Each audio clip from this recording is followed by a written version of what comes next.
प्रगती पुस्तक दिलं आणि 7 कर्मी कार्यक्रम वापरला. धनंजय मुंडे बाबतीत 100 दिवसामध्ये रिझल्ट येईल का?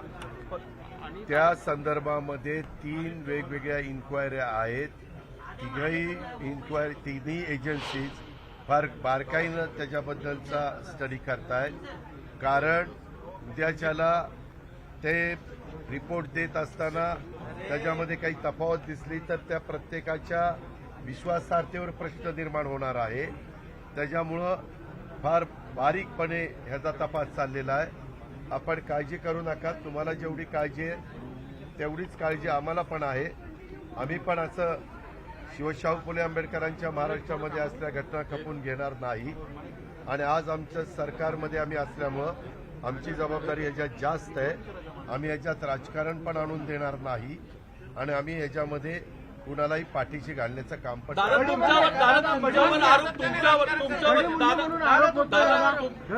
केला आपल्या राष्ट्रवादीच्या बडी मुन्नी म्हणून. ही नेमकी बडी मुन्नी कोण आहे त्यांना विचारा. दादा तुमच्यावर हे असले फालतू गोष्टी कुणी बोलत असेल तर मी स्पष्ट नावं घेऊन बोलणार आहे. त्याच्यामुळे त्याला विचारा कोण आहे ते. दादा तुमच्यावर आरोप झाले होते भ्रष्टाचाराचे, त्यावेळेस तुम्ही राजीनामा दिला होता. कुठला?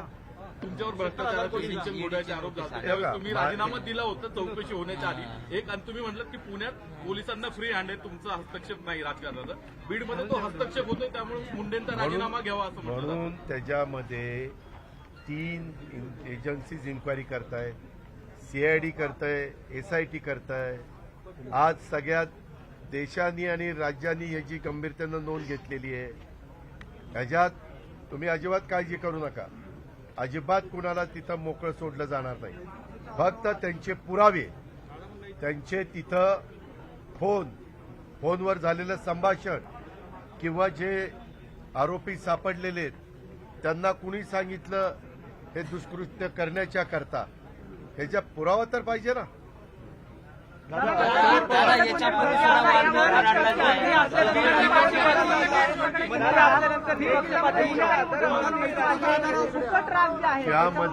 यामध्ये पालकमंत्री कुठं कुणाला करायचा सर्वस्वी अधिकार राज्याच्या मुख्यमंत्र्यांचा असतो. जसं मंत्रिमंडळ करण्याचा, खातेवाटप करण्याचा त्यांचा अधिकार आहे, तो अधिकार ते वापरतील. ज्यांच्यावर 36 जिल्ह्यांची जबाबदारी दिली जाईल ती जबाबदारी ते मंत्री, संबंधित उपमुख्यमंत्री हे पार पाडतील. 8 खासदार जे आहेत ते राष्ट्रवादीचे 8 खासदार तुमच्याकडे येणार अशी चर्चा सुरू झाली. काही संपर्क झाले शरद पवार गटाचे प्रदेशाध्यक्ष बदला अशी मागणी होती. शरद पवारांना आज भावनिक साथ घातली गेली. मराठा व्यतिरिक्त कुणाला तरी द्यावा, म्हणजे जयंत पाटील हे योग्य नाहीत. माझा त्याच्याशी संबंध नाही. माझा पक्ष वेगळा आहे, त्यांचा पक्ष वेगळा आहे. त्यांचं चिन्ह वेगळं आहे, माझं चिन्ह वेगळं आहे. त्यांनी त्यांच्या पक्षाच्या अंतर्गत काय निर्णय घ्यावा हा सर्वस्वी अधिकार त्यांचा आहे. आम्हाला कुणाला त्याच्यात लुडबुड करण्याचा काडीचा अधिकार नाही.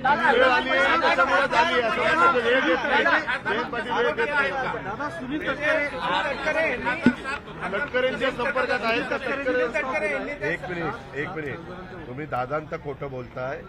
यामध्ये स्वतः तिथल्या 3 ते 4 खासदारांचं, मी, निलेश लंके, मला वाटतं अमर काळे आणि अजून एक कोणतरी, त्यांनी स्वतः बाईट दिलेला आहे मीडियाला की आमच्याशी सुनील तटकरे किंवा कुणी संपर्क साधलेला नाही.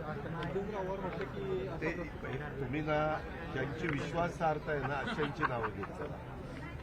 आणि त्यामुळं पुराव्यासहित जर तुम्ही म्हणताय की अजित पवारनी केलंय आणि तिथं ती लोक सांगतायत की तसं काही झालेलं नाही, तर मोकळ्यात कशा करता आरोप करायचा.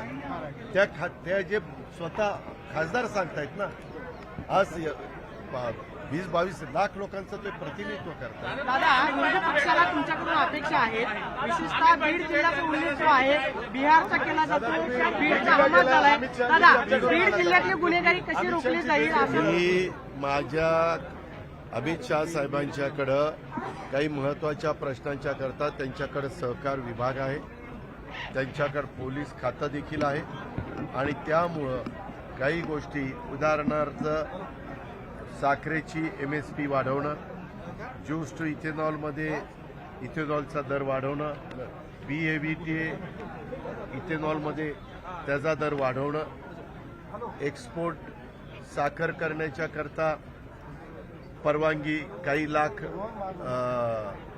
मेट्रिक टन साखर एक्सपोर्ट करायला परवानगी देणं, अशा काही महत्त्वाच्या गोष्टी राज्यातल्या जनतेच्या दृष्टीने, ऊस उत्पादकांच्या दृष्टीनं, शेतकऱ्यांच्या दृष्टीनं, काही पिकांच्या बाबतीमध्ये होत्या. म्हणून मी भेटायला गेलेलो होतो आणि त्या संदर्भामध्ये मी त्यांच्याशी चर्चा केली. पुण्याकडे येऊया. पुण्यामध्ये रोज कोयता गँग तोडफोड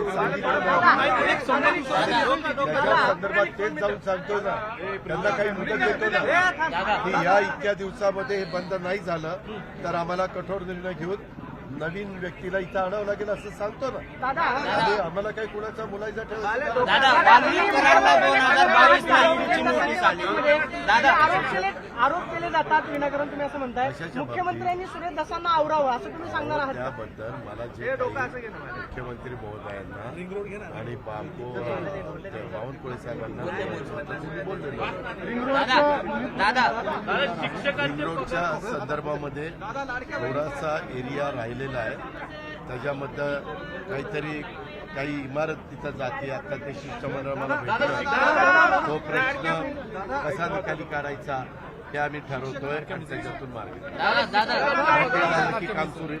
टेंडर मला वाटतं 8 का 10 त्याचे हे केलेले आहेत, भाग केलेले आहेत रिंग रोडचे. 170 किलोमीटर रोड जवळपास आहे आणि त्या पद्धतीनं ती कामं सुरू आहेत.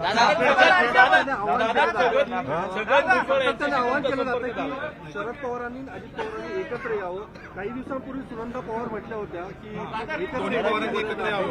भावनिक साथ घातली जाते दोघांना, तुम्हाला आणि साहेबांना. हे खाली करा. तुमच्या आई